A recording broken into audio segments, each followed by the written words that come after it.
Olá, o Conhecer está de volta, hoje conversando com Lídia Ramires, que é professora da UFAL, doutoranda em letras e que coordenou a parte alagoana de uma pesquisa que traça um panorama do rádio no Brasil e em Alagoas. Professora, quer dizer que esse controle ainda é muito grande dos meios de comunicação locais, não é isso? Grande e forte, é o que nos permite trabalhar com a categoria teórica que se chama coronelismo eletrônico. Que impacta no conteúdo que é veiculado, não é? Diretamente, Cleiton, no conteúdo que é veiculado. Então, a gente tem concessões de rádio que deveriam estar favorecendo a comunicação, a informação e a educação, e aí entram as emissoras educativas nisso daí, que não podem ser apenas repetidoras do conteúdo que normalmente a gente ouve.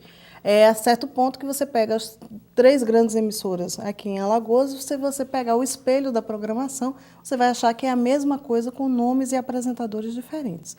Então, é aquele primeiro horário em que você tem notícias, do dia. Gerais. Começa com o IML, não é? Começa Isso, aquele plantão sobre as mortes. Muita morte, né? Muito sangue. Tem os gols. Depois você traz os gols e o panorama dos mesmos clubes de futebol, são sempre os mesmos, né? Mesmo que o ASA se destaque no interior, ainda se trabalha com setorista de CSA e CRB, né? E vai ser sempre dessa forma. Depois o grande programa da emissora, né? Que aí vai ser apresentado por 3 ou 4 horas, normalmente é essa formatação. Durante a manhã, que a rádio durante é muito forte. Durante toda a manhã, e aí você entra com o esporte novamente, alguma coisa mais leve à tarde, volta ao esporte. E à noite você tem uma variação.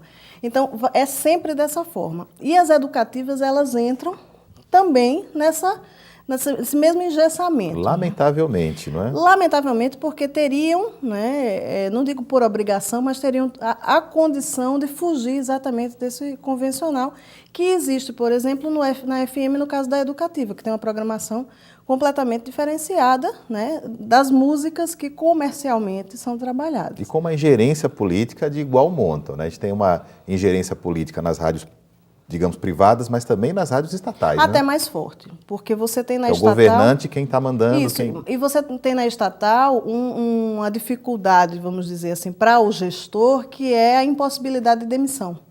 Né? Que você, na comercial, você tem isso muito forte. Né? Então, assim, a autocensura, ela é forte por conta disso. Né? Eu não vou fazer porque a minha punição ela está muito clara. Mas, em compensação, você tem uma mobilidade daquele profissional maior.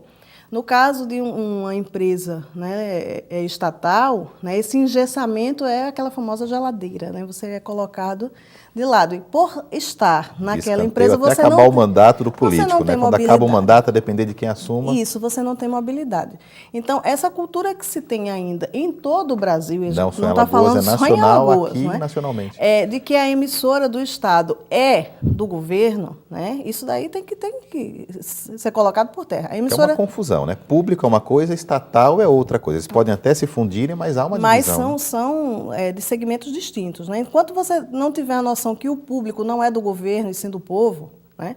Que esse público ele se remete ao povo, você vai ter essa dificuldade da cabeça do gestor, de muitos deles, né? Da cabeça daqueles que são nomeados para gerir aquilo dali, e inclusive muitas vezes dos próprios profissionais, que a autocensura é talvez a forma mais prejudicial, né, de você barrar. Eu não vou fazer porque fulano pode não gostar. Né? A gente não sabe nem se fulano vai reclamar. Exato. Quais seriam as saídas para isso? Propostas como essa do Congresso Petista de um controle maior é a saída? Quais seriam as saídas para isso, na sua visão? Olha, essa questão da discussão do marco regulatório, ela é fundamental. Né? Eu acho que para o rádio e para o futuro do rádio, a primeira delas, antes do marco regulatório, é definir finalmente a digitalização. Que modelo nós vamos trabalhar? Para você ter ideia, hoje se fabrica 40% né, de aparelhos de rádio em comparativo a 10 anos. Aí você vai dizer, porque o rádio está morrendo. Não, porque as empresas não vão fabricar algo que daqui a 2, 5, 10 anos vai deixar de existir.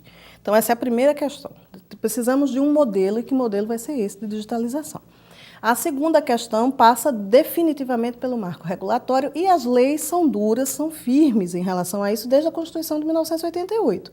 Né? Essa questão do que é público, da forma de uso, isso daí já está delimitado. Mas precisa de fiscalização. Porque há setores que se arrepiam com essa história, não é? Colocando que a censura, a volta da censura. O próprio PT teve dificuldade para aprovar isso no documento, né, na convenção. Tem dificuldade. A gente está ouvindo, está vendo e está lendo né, muitas vezes uma associação disso à censura e, como sempre, né, a barrar a informação. Né, e a liberdade de expressão está sendo colocada como algo, né, a ser atacado. Quando, na verdade, a gente deveria fazer a análise inversa. Se estão nas mesmas mãos, nos mesmos grupos, década após década, geração após geração, será que essa liberdade de expressão não já está corrompida e comprometida há muitos anos? Tá? Então, não é dizer, você não pode cercear um grupo empresarial de ter rádio, jornal e televisão. Por que não? Até porque a concessão ela dura 5 anos, mas aqui mesmo em Alagoas nós temos anos e anos, os mesmos grupos com as mesmas concessões. A cada 5 anos, em casos específicos a cada 10 anos, a empresa ela tem que apresentar um relatório para a renovação daquela concessão. Né? Isso não significa que você vai perder aquela concessão. E em alguns países, né, foi muito atacado isso. Né? Por exemplo, a Colômbia, a Venezuela, né, que tiveram concessões confiscadas pelo governo. Né? E aí se sinaliza rapidamente isso como censura. Né? E não se questiona nem se debate, que eu acho que as grandes empresas de comunicação deveriam se dispor, né, a serem atacadas e que se colocarem na janela, e aí entra novamente os canais educativos, né? As televisões e as rádios educativas, elas deviam estar propondo esse debate, estão, na verdade, propondo esse debate, de por que é que se tem tanto medo de democratizar canais de informação. Por que é que eu posso ter um jornal como cidadão? Né? Eu posso ter um jornal desde que eu tenha um jornalista responsável por aquilo. Eu não posso ter uma emissora de rádio. Até porque a tecnologia já vem fazendo isso, né? Essa junção de internet mais rádio já vem proporcionando isso, né? Essa convergência midiática, ela não tem como ser segurada, né? A gente não volta mais nisso daí. Só que o alcance não é o mesmo. Você tem uma rádio web, não é a mesma coisa de você ter uma rádio aberta, uma rádio com sinal aberto. Né?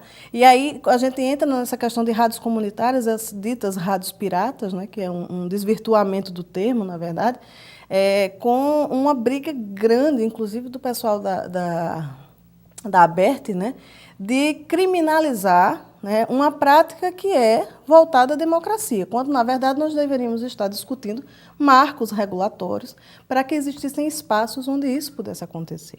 Né? Porque a gente sabe que, na prática, o sinal ele pode interferir entre piratas, entre comunitárias e entre comerciais e educativas. Né? Então... Lídia, já estamos acabando.